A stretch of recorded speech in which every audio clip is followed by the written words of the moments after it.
from my personal experience, and I shared it on a couple of occasions, of course, working with the Republican administration was much more comfortable rather than with Democratic administration. I started my presidential duties in 2003 during the time of President George Bush, and relations between two countries were very good. We, both of us highly appreciated mutual support and considered and publicly announced the strategic importance of our bilateral relations. Azerbaijan was among the first non-NATO countries which joined operations in Afghanistan and in Iraq, and that was based on the request from the US administration. Otherwise, we wouldn't have been there. We provided not only physical support through a large number of our military servicemen, but also provided important transportation link to Afghanistan, whether it's air connection or our land facilities and through Caspian Sea. So it was highly appreciated by US governments during the administration of President Bush. Situation changed a little bit, but not dramatically after President Bush ended his duties. But during the times of Biden-Blinken administration, relations between the United States and Azerbaijan can be characterized as relations in crisis. And the reason for that was not us. We always wanted to have good relations with the United States, which is the strongest country in the world. But it was because anti-Azerbaijani policy of State Department run by Mr. Blinken and many anti-Azerbaijani people in administration of President Biden. So I can name various facts which created frustration in Azerbaijan. I think the only one is enough, how sanctions have been reimposed on Azerbaijan. So when Azerbaijan was needed to the United States, so-called 907 amendment to the Freedom Support Act, which was discriminatory to Azerbaijan, was waived. And every president of the United States every year was issuing a waiver. But as soon as Biden-Blinken administration ran away from Afghanistan, and how they did it, all of us have seen, they reimposed this amendment again on us.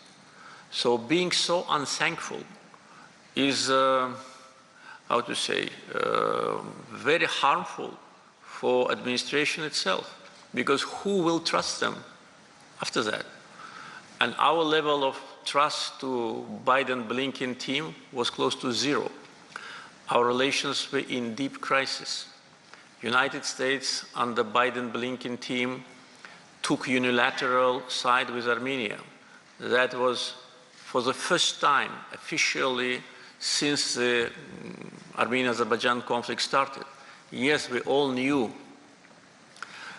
what kind of support Armenia had in all democratic administrations, but nevertheless, never in the history of American mediation to the process, they took unilateral side with Armenia. It's enough to remember April 5th last year, very strange meeting in Brussels with participation of Mr. Blinken, Madame Ursula von der Leyen, Mr. Borrell, and Mr. Pashinyan. Unprecedented meeting which this team of American and European politicians never had with any country of the world, not only of post-Soviet area. And we had enough credible information that part of the agreed protocol was devoted to military buildup. And we raised this issue in advance in order to prevent it. And then it was deducted from the text of the document, but de facto it existed. And based on that, so-called European Peace Facility Fund allocated first tranche to Armenia to buy weapons. Another important milestone in deterioration of US-Azerbaijan relations under Mr. Blinken was a strategic declaration, strategic partnership declaration, which was signed 5 days before President Trump came to office. On 14th January this year, in Washington, Secretary Blinken and Armenian foreign minister signed declaration on strategic partnership in a rush, in a hurry, just as thieves, you know. Just 5 days, the new team has come. President Trump, he will determine the policy. What is the reason for that? That was another anti-Azerbaijani move by Mr. Blinken. I regret it very much because I trusted him a lot in the beginning of our communications. But, well, unfortunately, I was wrong. So attempts to build dividing lines in the Caucasus, to isolate Azerbaijan, to discriminate us, to spread rumors about Azerbaijan. As soon as Biden-Blinken team left the office, all these insinuations against Azerbaijan immediately stopped. The media, which was very aggressive on us, those whom President Trump calls fake news, like Washington Post, New York Times, Politico, etc., they immediately stopped publishing all ugly articles about Azerbaijan. We knew that the source of these articles is State Department. The same was with USAID. Now, by the way, our general prosecutor is investigating the illegal activity of USAID. I was already informed about the preliminary investigation, and it demonstrates the scope of anti-Azerbaijani activity and attempts to undermine our government, the clear attempts to intervene and interfere into our internal affairs. As soon as the portfolio is ready, we will submit it to President Trump's administration so they can take serious measures about this corrupt USAID and its corrupt leaders. So this is a history, and well, I can talk about that history maybe for several hours, but most important is now, yes, whether we already got what we expected.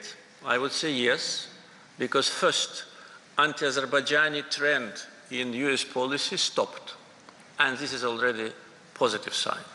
Second, there have been already high-level contacts between members of Trump's administration and the Azerbaijani team on different levels with a very productive and mutually acceptable agenda.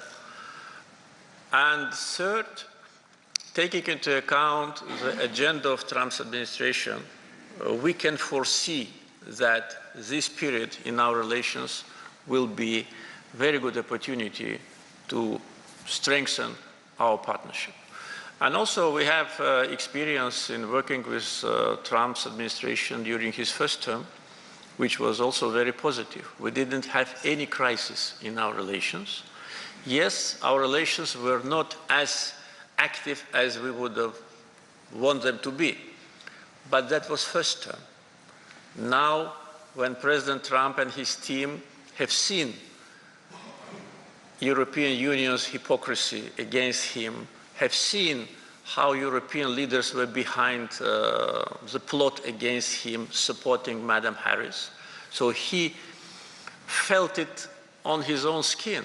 So his second term, definitely, that's my assessment, will be much more active and much more concentrated on Americans' national interests than his first.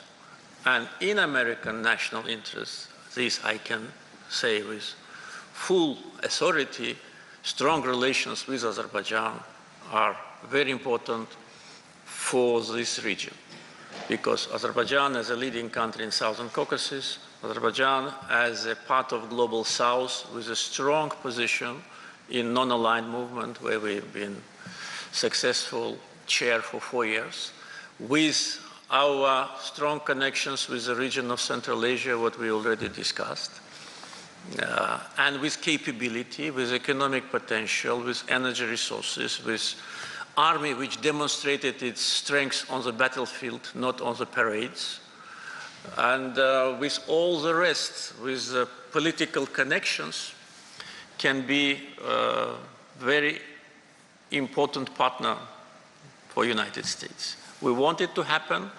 We see that it is happening. At the same time, we understand that now President Trump and his team are preoccupied with much more urgent and important issues of global agenda.